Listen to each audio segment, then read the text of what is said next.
Hello, hello, and welcome to the show. Is Super Mario Kart Super Circuit as good as I remember? Let's talk about that.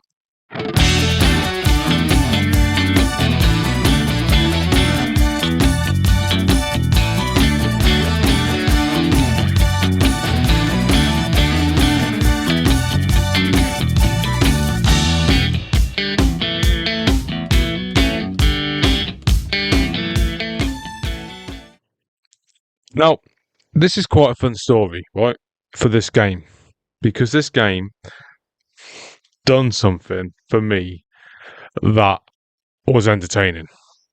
It's got a bit of a backstory. So, when I was young, my best mate and me used to be quite naughty in school. And one of the lessons was science because we had a teacher called Dr. Young, a legend, but he didn't like us very much. And we used to wind him up. And he used to send us out, and we had to go to the deputy head's um, room all the time and always got in trouble. But it was just fun. It was a fun thing to do. And one day, my mate brings in a Game Boy Advance with this game. Never seen it before. And we're sitting at the back of Dr. Young's class, and we thought we'd give it a go. And we were playing it. And it wasn't long until Dr. Young caught us, of course. And we managed to talk him round to having a go. And he was playing it with us at the front of the class while the rest of the class was working. So funny. So good. And that's where I was first introduced to this game in that story. And what an introduction it is, right? And that's why this replay that I've done today really matters, because it's a memory I'll never forget. And you can tell I won't forget because this memory is, what, 27 years old? Maybe? No? Yeah, about 27 years old. Crazy amount of times. And yeah, I got excited to do this game for this channel for this reason, and it lived up. It really lived up. Let's talk about the GBA era in general. Yeah, GBA comes out, and I think people got it mostly for Pokemon and Mario games.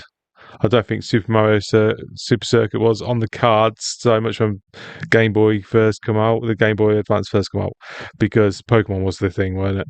It's a great little system. Didn't have a backlight originally. Uh, that I remembered, not mine anyway, unless it broke. But yeah, a great handheld for its time. And it's the pinnacle of handheld gaming. Before that, the best handheld gaming you had was probably the Game Gear. You know, you had the Game Boy, which is everyone's favourite, but that for graphics, Game Gear was. And then this come out and blew that out of the water, which is why Super Mario Kart Super Circuit became the greatest handheld racing game of all time up to that point. Not just kart game, but racing game. I fully believe that. You might not agree. I think you will, because why wouldn't you? What a game it is. What a game it is. Now, before reading this track, I couldn't remember reading this game. I couldn't remember many of the tracks because it's so long ago. I just remember the selection screen, which is amazing in itself. It is. I remember the game being quite difficult because you did have a small screen, so that made it a bit weird. The music was always iconic, and the gameplay. I remember the gameplay being amazing. My memory was like, this game looked amazing. Through playing it today, this game does not look amazing. Like, it's very pixelated, and it's very pixelated because it's not on that tiny screen anymore. I played it on the Nintendo Switch 2 on their gaming library, right? And I think this is the best way you can play this game. It's got, if you got a pro controller as well, it is the best way to play this game, and I'd advise you to play. If you want to replay this game, do it that way. You can emulate it, but you won't get the same sort of play out of it. This was the best way that I played it. It's just very pixelated. It was very, very pixelated. It felt great though. You know, it's very responsive. You, um, it was the controls were just really good, and it was really nostalgic. There's a nice difficulty spike at the end. The start, what was it? The super special stage on 150cc. That was quite good. The AI behavior, um, they're a bit annoying, but they're challenging enough to make it fun.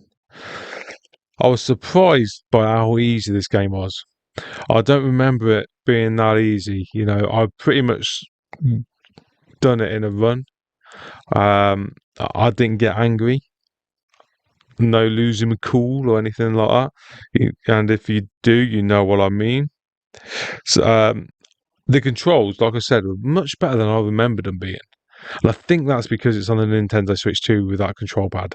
It's it's really interesting that that control pad changed it. There's a few tracks harder than I thought, and one of them is the first track. This is probably the hardest track on the special stage, especially on 150cc. It's like a normal little Mario track. I don't know if it's a Mario or Luigi track or whatever it is. It's got grass. It looks nice, but the tight corners. And if you go over the corners, you can bounce out. You got volcanic eruptions. It's a bit. It was a bit annoying. So the best parts of this game for me and my memories, and still are, were the fast gameplay. The gameplay. There's no frame rate drop at all. Right. The fact that it's portable, it's still portable now on Nintendo Switch 2, right? But even in the day on Game Boy Advance, the fact you had a Super Mario Kart game that was portable. Think about that. Portable wasn't really a great thing. Like I said, you had a Game Boy and a Game Boy Color. They weren't great. If you know, they had some great games, but can you imagine them games come out on a Game Boy Advance with their graphics? Wow. Wow. And there's a strong track count. I'm trying to think how many there was. I think is there 5 cups? No, lightning star. A 1, 2, 3, lightning. Maybe 20 tracks. There's 20 or 24 tracks. I can't remember which one it is, but that's strong for that time on a little cartridge like that. That's a strong amount. That's more than the SNES had. I'm just saying, right? But let's talk about some of the downfalls of this game. The graphics, right? When you start in a race and the camera pans in to your character, you can't make out who that is. Hell no, it's too pixelated. You wait until you get up close, you're like, there it is. Another thing that annoyed me was rubber banding. Right, if you don't know what rubber banding is when you're in front and the AI can go a bit faster and they can control their carts better so they can keep up with you. The rubber banding on this game isn't as bad as the Super Mario Kart 64. That is a horrendous rubber banding, but it's still there, and I think you should be allowed to not have it there at all. If you crap, you're going to get better by learning, and if you're too good, then let them be too good. It's fine. We don't need rubber banding, right? And I told you about the AI behaviours, how they're competitive. It makes it a bit entertaining. They can get on the borderline of annoying as well. And this is one of the worst things that happens, right, is they do this in Super Mario Kart, the original. They can get a star at any point. You don't hear it as much. You don't hear it as much. But when I'm in first on the super stage on 150cc, I just hear it coming behind me all the time. No one gets that many stars. No one. Talking about Super Mario Kart, the comparison between this game and Super Mario Kart is quite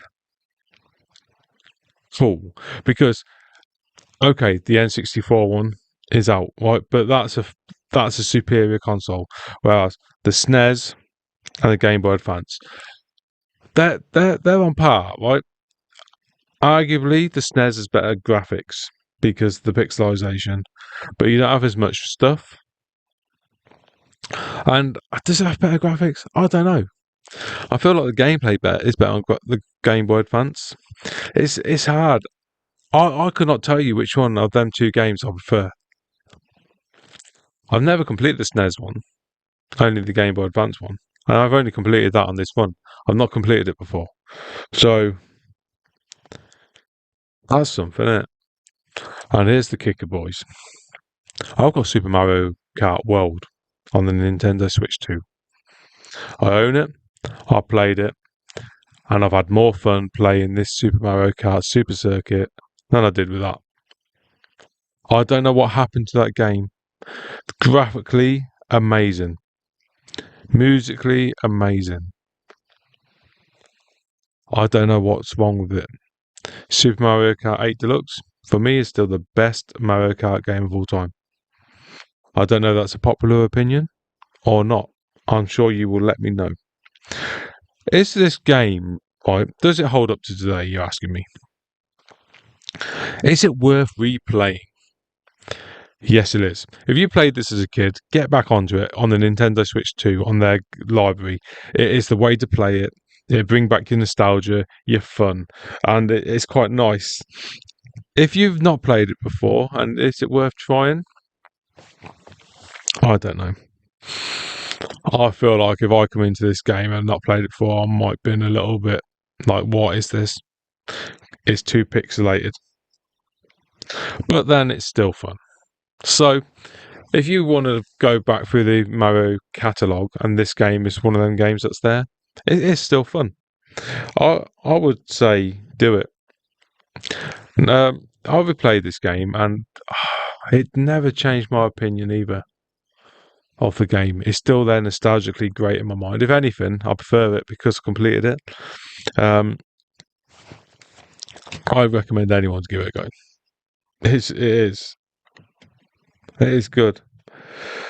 It lived up to my memories of sitting in that classroom with my best mate and Dr. Young playing it, and we had fun, and it brought back that fun. And I will return to this game again. I will play it again, and that's someone who is in the here and now. Who's just completed it. I want to ask you two questions, right? What is your favourite track in this game? And did you grow up with it? If you grew up with it, did your favourite track change? Now, my favourite track in this game is the Bowser Castle one, I'd say. And that's never changed. That's always been my favourite track. I'd like to hear your thoughts. I'd like to hear your memories. Thank you for watching this video. Please like and subscribe, and I will catch you next Friday for our next long play. Goodbye.